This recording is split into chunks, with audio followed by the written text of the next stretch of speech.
Marketlerde, eczanelerde antibakteriyel jeller bitmiş. Ne yapacağız? Kendi doğal antibakteriyel jelimizi yapacağız.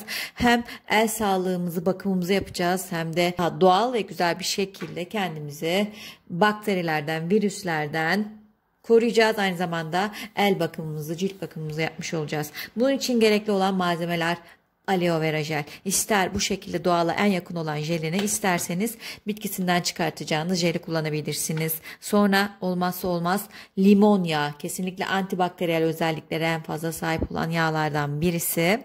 Hem hoş kokuyor hem cilt bakımını sağlıyor. Sonra çay ağacı yağı.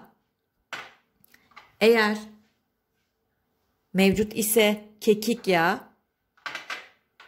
ve tarçın yağı. Bu 4 yağ ve aloe vera jeli kullanarak kendi antibakteriyel jelimizi hazırlıyoruz. Hemen yapım aşamasına geçelim. 2 tatlı kaşığı aloe vera jelimi temiz cam bir kabımın içerisine aldım. 2. kaşığım. Ve içerisine yağlarımdan ekliyorum şimdi. Limon yağından biraz daha fazla ekleyeceksiniz diğer yağlara göre. 1 tatlı kaşığı limon yağı.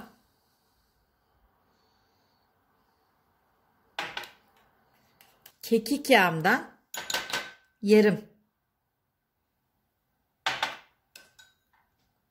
Çay ağacı yağımdan gene yarım tatlı kaşığı ekliyorum. Son olarak da tarçın yağım var. Gene yarım tatlı kaşığı.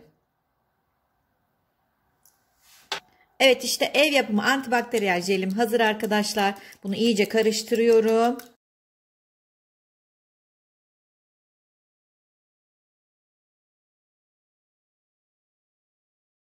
Tüm malzemeler birbirine güzelce homojen bir şekilde karışıncaya kadar karıştırıyorsunuz. Bakın bayağı kremsi bir kıvam aldı. Bembeyaz oldu şimdi. Bunu boş bir şişeye aktarıyorum.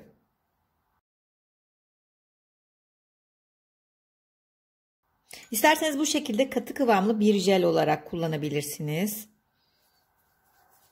Çok güzel emiliyor. Çok iyi bir şekilde temizliyor. Aynı zamanda da el bakımınızı yapmış oluyorsunuz. Çok güzel oldu. Mis gibi de kokuyor arkadaşlar. İsterseniz bu şekilde katı formda, isterseniz biraz daha jel formunda kullanabilirsiniz. Ben içerisine biraz da gül suyu ekliyorum.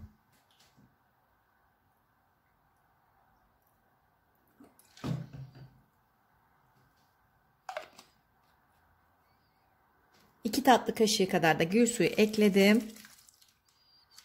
İşte ev yapımı antibakteriyel jelim bu şekilde hazır arkadaşlar. Misler gibi kokuyor ve gönül rahatlığıyla kullanabilirsiniz. Kendinizi, sevdiklerinizi mikroplardan, virüslerden bir güzel koruyabilirsiniz. Koronavirüsünün belirtileri neler? İştahsızlık ve kilo kaybı, ateş, halsizlik, karın bölgesinde şişme, görme sorunları, göz sulanması, solunum sorunları, nezle, denge sorunları, psikolojik durumda değişme ve mutsuzluk.